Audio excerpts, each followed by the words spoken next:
The last module was all about accepting user input into data entry forms and submitting that data to a web server, but that process is missing a step: client-side data validation. Welcome back to AngularJS Line of Business Applications from Pluralsight. My name is Deborah Kurata, and this module demonstrates client-side validation of data entry forms. There are several benefits to performing validation in the client-side Angular application. First, the user can be notified of any validation issues immediately as the data is entered. This provides a better user experience because the user gets instant feedback on the issue and hopefully information on how to correct it. Second, validating in the client-side application means that the data submitted to the web server is of higher quality, and that means fewer round trips to the server. If the server catches a validation error, the server has to notify the client application of the error.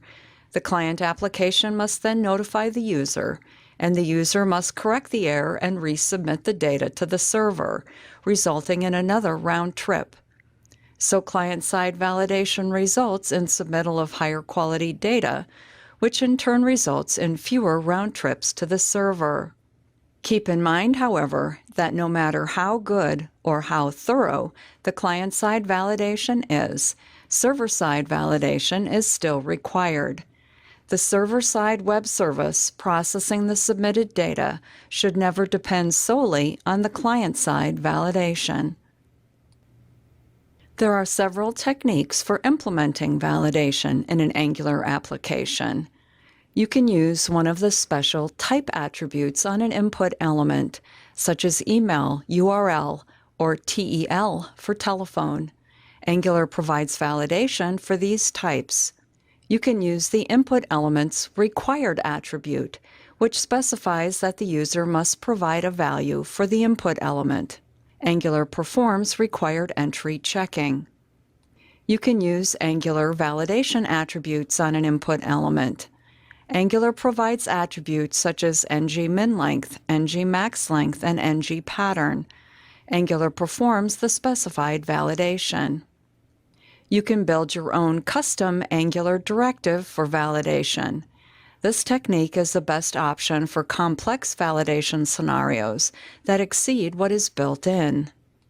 Or you could ignore Angular's built-in validation features entirely and validate in the controller or in other JavaScript code. Though what's the point of using Angular if not to use its power? This module covers these two. The techniques shown in this module also work with these special type attributes.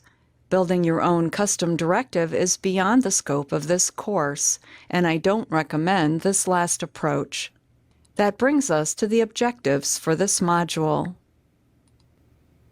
The primary objectives of this validation module are to prepare the form for validation, identify required fields using the HTML required attribute, mark invalid fields, display validation messages, use Angular validation attributes, and of course, prevent submittal of invalid data.